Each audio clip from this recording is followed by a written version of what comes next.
बड़ी खबर पहले बता देते क्योंकि ममता बनर्जी दिल्ली में है और सियासी मुलाकातों का दौर जारी है। राज्य के विकास का मुद्दा, वैक्सीन की मांग जैसे मसले के साथ एजेंडा लेकर ममता बनर्जी दिल्ली में है। तमाम विपक्षी दलों से, नेताओं से मुलाकात कर रही है और विपक्षी एकता की कोशिश भी हो रही है। पहले प्रधानमंत्री से मुलाकात की, फिर सोनिया गांधी, राहुल गांधी से मुलाकात की। खबर यह है कि आज वो नितिन गडकरी से भी मुलाकात करेंगी।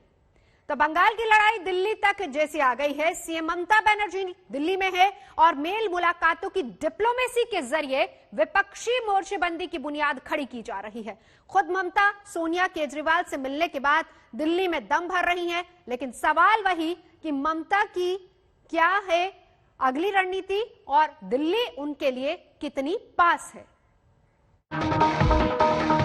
राज्य राज्य खेला হবে, एवरी बुथे खेला হবে, समस्त जगह खेला হবে। आज इन 3 तस्वीरों के विश्लेषण करने का दिन है। दिल्ली में ममता बनर्जी की सोनिया गांधी और अरविंद केजरीवाल के साथ मुलाकात हुई। संसद में विपक्ष ने जोरदार हंगामा किया और राहुल गांधी की अगुवाई में केंद्र सरकार के खिलाफ विपक्ष का ऐलान जंग। इन 3 तस्वीरों में एक बात कॉमन है, एक बात आपके लिए समझना जरूरी है। मोदी सरकार के खिलाफ विपक्ष फुल एक्शन मोड में है, एकजुट नजर आ रहा है और 2024 की तैयारी शुरू हो गई है। पूरी तस्वीर को समझाने के लिए आपको सियासी घटनाक्रम की कुछ झांकी दिखाते हैं। झांकी नंबर 1, संसद में खेला होवे के नारे। आपकी अनुमति से मैं आज की सिफारिश संशोधित कार्य संचालन सूची के क्रमांक 11 पर अपने नाम के सामने उल्लेखित विषय। झांकी नंबर 2, संसद में पर्चाफाड़ प्रदर्शन।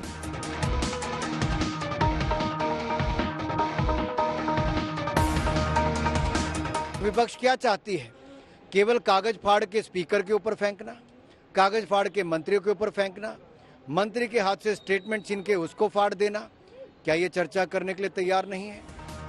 झांकी नंबर 3, बंगाल मॉडल के साथ ममता तैयार। सोनिया जी invited me for a cup of tea.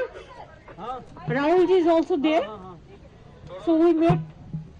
We discussed the political situation in general, and also we discussed about Pegasus to COVID situation, and also we discussed about the unity of the opposition. So all we discussed. It was a very good meeting, positive meeting. I think the positive result must come out in the next future. झांकी number 4, सरकार और विपक्ष में are पार। ये जो हथियार है, ये हिंदुस्तान के खिलाफ यूज किया गया है। हिंदुस्तान के लोकतांत्रिक इंस्टीट्यूशंस के खिलाफ क्यों किया? एक नॉन एग्जिस्टेंट इशू को इशू बना करके किस प्रकार वो हथियार के रूप में काम करे ताकि ये लोग पार्लियामेंट से नदारत रहे, ताकि असली मुद्दों पर चर्चा ना हो, ताकि पार्लियामेंट स्टॉल हो जाए। यही इनका हथियार है। आज भी इस मंच से मैं कहना चाहूंगा, राहुल जी, आपके फोन में हथियार है तो तुरंत फोन को जाके पार्लियामेंट के थाना में आप सरेंडर करिए, हथियार निकलवाइए। हथियार रख के फोन में मत चलिए, ये अच्छी बात नहीं है। आपने सियासी हलचल का ट्रेलर देखा, अब हम आपको इन तस्वीरों के पीछे के सियासी एंगल के बारे में बताते हैं। दिल्ली में ममता बनर्जी के 5 दिवसीय दौरे और राहुल गांधी के एक्शन और एग्रेशन का मतलब समझिए।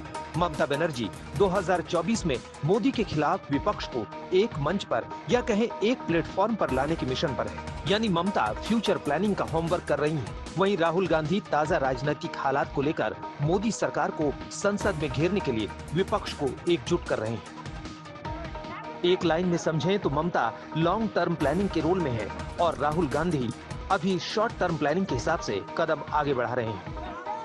अगर कभी खत्म हो जाएगा तो उसका बाद हम एक बहुत बड़ा रैली ब्रिगेड पैरेड ग्राउंड में करेंगे, जिसमें हम शरद पवार जी, चिदम्बरम जी, दिग्विजय जी, सोनिया जी, हम जैसे हमारा हॉट चीफ मिनिस्टर है, चाहे महाराष्ट्र हो, चाहे कर्नाटका हो, चाहे आंध्र प्रदेश हो, चाहे केरला हो, चाहे तमिलनाडु हो, चाहे दिल्ली हो, हम सबको निमंत्रित करके आप लोग को इधर में ले आएंगे। आपको सबको पार्टी को एक साथ में, तो सब लोग मिलके हम लोग जनता का पास हमारा जो कमिटमेंट, वो कमिटमेंट बार बार हम बोलेंगे। आज 3 साल अभी बाकी है, लेकिन 3 साल का बहुत कम, 2.5 साल बाकी है। इतना ज्यादा जल्दी करने से भी नहीं होगा।